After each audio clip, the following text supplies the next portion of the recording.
Shaker Crafts from the Index of American Design. The Shaker Church in America was founded by Anne Lee and 7 followers who came from Manchester, England in 1774.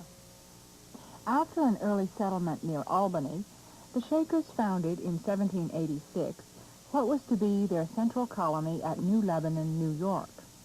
There, they were able to form an independent communal society where they could live, work, and worship without persecution. The Shaker sect was distinguished from other communal groups by the strict religious tenets which guided every aspect of life. Shaker life was modeled on the vision of a heavenly kingdom in which true gospel simplicity was the cardinal principle. Purity of mind, harmony, and order were the most esteemed Shaker virtues. The qualities of harmony and order were translated into the design of articles for daily life made by Shaker craftsmen. Shaker design is distinguished by simplicity of form, harmonious relationship of parts, good workmanship, and utility. Because ornate forms represented a worldliness which they had abandoned, the Shakers kept decoration to a minimum, and veneers were eliminated. Belief in the sanctity of labor and emphasis on the quality of each task were essential elements in maintaining the high standards of Shaker craftsmanship. The United Society of Believers in Christ's Second Appearing was the official name of the Shakers, or Shaking Quakers. They earned the name Shakers because of their group dancing, which was an important feature of their religious service. In the decade from 1837 to 1847, Shakers were immersed in an intense emotionalism, expressed in elaborate rituals, in visions, and in various psychic experiences. Spirit drawings were received as gifts or visions from God. Never regarded as art, they were sacred pictorial drawings of divine revelations. The Shakers' millennial laws placed restrictions on the use of decoration, but through spirit drawings, the Shakers revealed a delight in the ornamental. In this example, the Shaker's sense of artistry is expressed in the variety of symbols used. The heart is a symbol of love. Lamps and candles represent heavenly light. Doves, birds, and the falling feather reflect the daily speech of the Shakers. The clock signifies mortality, while the trees, a common symbol in spirit drawings, represent the tree of life. Weaving was a craft assigned to Shaker women, known as sisters. They produced a variety of fabrics, such as woolens, cottons, linens, and silks. Made primarily for use within the community, Shaker fabrics were sold to the outside world as well. Though Shakers usually shunned decorative designs, they were not opposed to the restrained geometric patterns that were readily produced on the loom. By incorporating 3 colors, blue, tan, and white, in these pieces, designs could be woven that expressed the Shaker appreciation for pattern and color. To make work more efficient, Shakers adapted many common items to a specific purpose. This bean sieve was made by adding holes to the bottom of a basic basket design. The careful workmanship and perfect symmetry of the weave suggests the high standard of quality required of even the simplest articles. Although the various Shaker communities shared the same beliefs and organization, differences were reflected by certain designs. This rug, from Pleasant Hill, Kentucky, shows an exuberant decorative pattern not found in rug designs of the New England community. Shakers used several techniques for rug making, including braiding, tufting, and shirring. In each case, wool threads or pieces of woolen cloth were sewn to a cloth base. This rug was made with dyed rags, shirred on threads and sewn to a gunny sack backing. Shaker rugs were often colorful and the designs lively. This one suggests a symmetrical scheme that has gone slightly awry. Though Shaker dress conformed somewhat to prevailing styles, it emphasized simplicity. A favorite color used on wood and fabric alike was a warm brown made from butternut bark. Those subdued colors reflect the humble, self-effacing Shaker spirit. Bright colors are not eliminated entirely. The man's costume incorporates a blue vest with a brown coat and trousers. In length and cut, the coat retains a lingering suggestion of 18th century style. The woman's costume has tight, narrow sleeves, a triangular kerchief, and a bell-shaped skirt which completely obscures the figure. Even so, severity is relieved through the use of white and orange with blue trimmings. In keeping with their religious beliefs, Shakers rejected individualism in costume. Shaker simplicity is nowhere more evident than in chair design.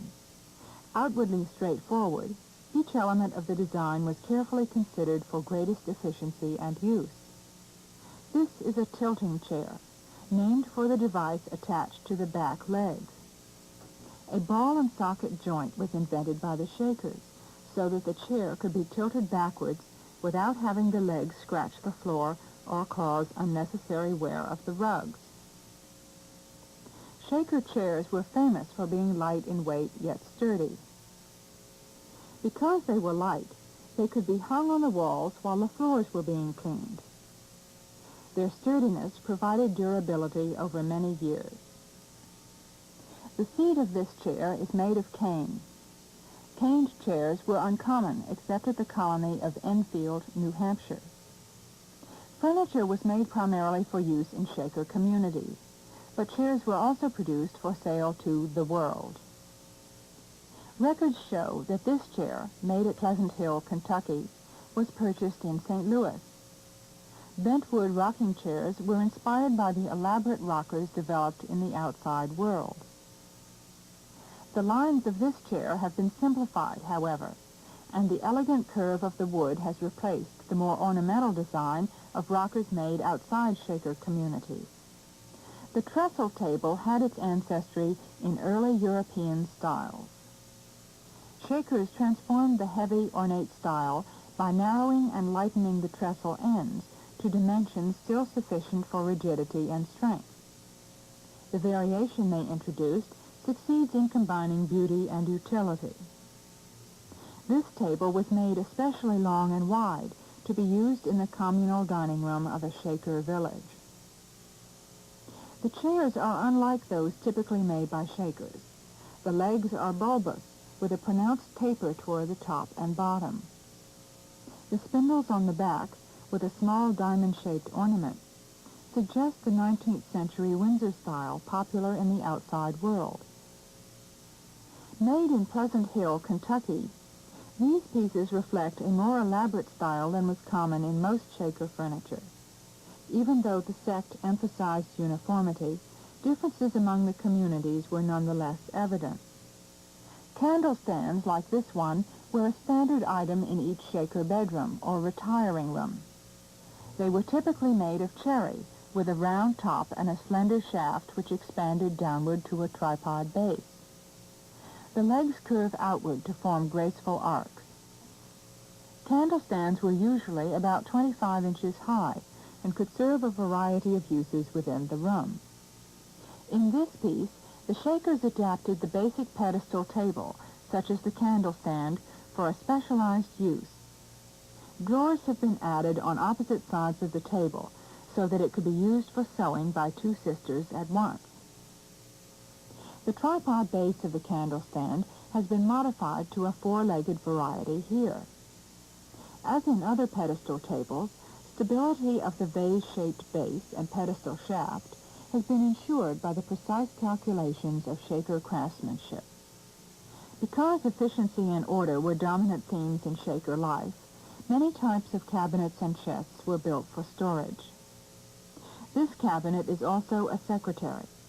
It was used by trustees of the community, who were responsible for all business matters with the outside world and with other Shaker communities. Because the cabinets and drawers are identical on each side, the secretary could be used by two trustees. The fall front, used as a writing surface, provides sufficient space for each to work at the same time. Because storage was important, the piece is equipped with ample drawers and cupboards for efficient organization of papers and documents. An interesting feature of Shaker's secretaries is that craftsmen found no advantage in sacrificing drawer space for the sake of recessed knee-holes. Built-in cabinets were a standard feature of most Shaker rooms. By building in drawers and cupboards, greater efficiency was achieved in utilizing available space. Often, built-in cabinets were stained, like these, to provide a contrasting color scheme. The knobs, stained darker than the cabinets, furnish an interesting visual pattern. Rows of pegs lining the walls were another standard element of interior design. Used for hanging items such as chairs, in addition to coats and hats, pegs served to keep a variety of things neatly out of the way. Chests, like this one, were made for storage of blankets and other bulky items. Of the traditional features of chest design, only the slightly projecting lid, the reduced keyhole, and the slightly projecting base remain. In the place of carved or painted panels, common in chests of the outside world, Shakers allowed the grain of the wood alone to decorate the immaculate expanse of broad surface. Little more than cots, Shaker beds were derived from traditional 18th century styles. They had simple, low headboards and measured less than 36 inches across. The holes bored around the frame were used to secure ropes, which served as springs. The legs of this bed are set on rollers, so that it could be easily moved when the floors were being cleaned. Though this one retains its natural wood finish, Shaker beds were often painted green. This kitchen piece is a type of washstand or dry sink set on a cabinet. The high back protected the wall from splashing water, while the space below provided a small storage area. The Shakers showed a fine appreciation for the natural beauty of the material. Made of white maple, the sink has a light stain which enhances the decorative grain of the wood. Clocks, such as this one, were found in Shaker dormitories and shops. Its design is a simplified version of the traditional New England clock. Ornamental features have been deleted, and only the major elements of the classic base, shaft, and capital have been retained. An exception to Shaker custom, Benjamin Youngs followed the tradition of other clockmakers by inscribing his name on the face. Shaker craftsmen were not usually permitted to sign their works, for this represented a display of personal pride. Shaker stoves were distinctive for their plain, clean lines in an era when most wood-burning stoves had at least some decoration. Shakers simplified the basic stove design and emphasized features which enhanced efficiency. The shape of most Shaker stoves was rectangular and low, so that heavy logs could be easily placed inside. The metal door, set into the baseboard behind the stove, is for the convenient disposal of ashes.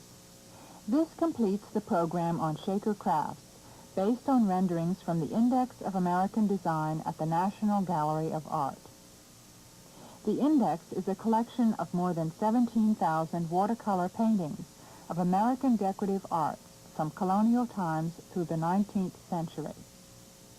It is a unique record of American design and a major source of information about our cultural heritage.